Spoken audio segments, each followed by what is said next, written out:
Hello, everyone. Apparently, Trump has not yet plugged into the idea that Putin is not worth wasting time on, except maybe unless you're developing plans to squash him in some way. And they're now floating the idea of the Ukraine-Russia-US talks in Miami. If you recall, this was already arranged for US and Russia to participate, but it was not supposed to include Ukraine. And yeah, I can see why Zelensky is trying to be diplomatic about it. He says, yeah, it's not a bad idea, but what are they bringing to the table other than same old, same old? Because again, what would be the purpose? Because remember, everything that Russia and Ukraine have to say on the subject has been said already multiple times. Russia says, I want Ukraine to submit. Ukraine says no. Now, because we have questionable information coming out of Russia, we don't know exactly whether this is just coming from Russian government or Russian people as well. Based on the interviews I've seen from Russian television with Russian people, yes, there is a lot of support for Putin and the war. I don't know how big. I don't know if it's the majority. Because, of course, if it were the majority, they would never show it.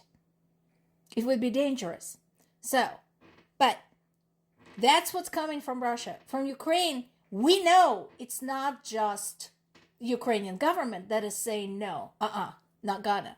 But it is Ukrainian people. Because that information has been made public and the sources of information have been made public. So I don't see the point in having another conversation unless there's something new to contribute. The worst of it is again, Trump seems to have this misled idea that this whole thing is something that both sides are equally responsible for. And that is not true. Russia started this war. It is entirely within their power to say, we were wrong. Let's stop this madness. Let's go home and leave our neighbor alone. But they choose not to. Instead, Trump is treating it like some kind of territorial dispute where all they need to do is just get together and play nice. Meanwhile, Putin says there will be no more wars if he's treated with respect. And again, that goes back to his earlier statements where he said that he won't do anything aggressive unless provoked.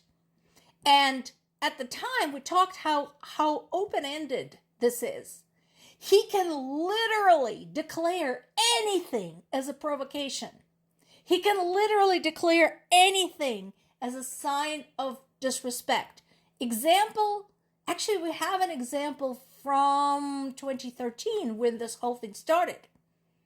Remember, that was Ukraine just trying to create a new trade deal with Europe.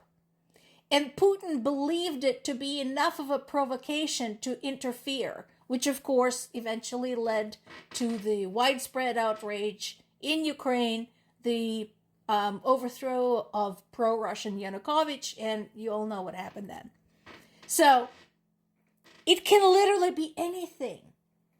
So he is giving himself an out to start any act of aggression anywhere ever. Because he can make an argument, we were being disrespected. We were provoked.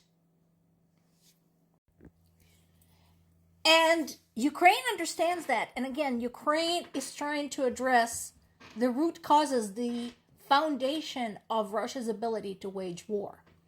There's many disagreements out there in terms of what is going on in terms of Russia's financial situation. But the basic understanding is Russia's money comes from their oil. And that is true.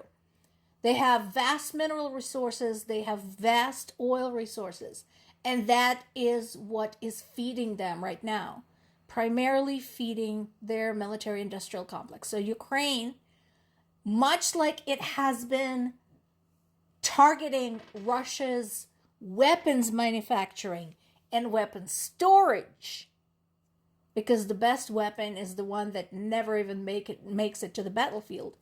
They're attacking Russia's oil industry because the best oil money that feeds the war is the one they can never get. So, at this point, Ukraine has used drones 4 times over the last few weeks to hit oil tankers from Russia's Shadow Fleet. And this is particularly interesting because remember, just a few days ago, Putin had promised to cut Ukraine off from the Black Sea. And I don't see how he's going to keep that promise, considering A, Ukraine had destroyed half of his fleet, half of his Navy fleet. And B, Ukraine has been successfully targeting the shadow oil tankers just using drones. So there is that.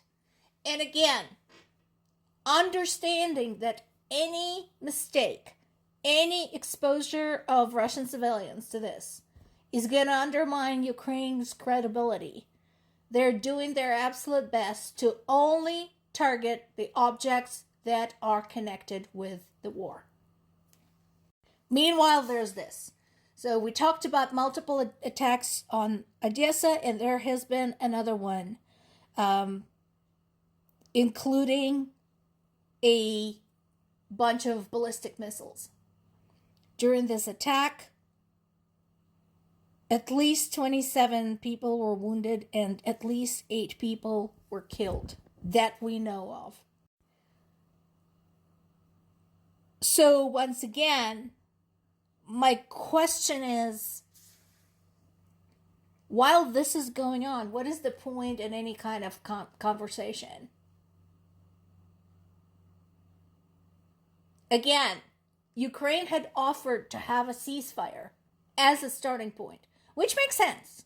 You know, start small, see how it goes. Ukraine had offered a starting point to Russia in the form of no attacks on civilians, and Russia had declined both.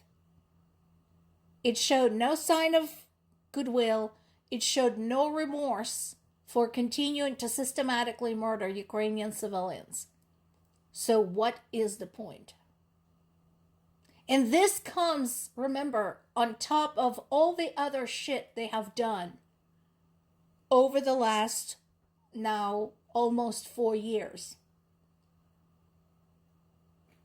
They kidnapped 19,000 children. The strikes against hospitals, kindergartens, playgrounds, schools, maternity wards, where women and their babies died. Women died after giving birth with their newborns.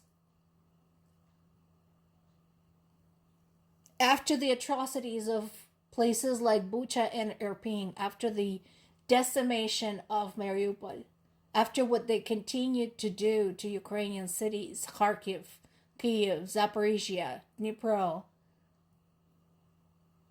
over and over. What is the point? This should be treated as a military threat and dealt with accordingly. More to come.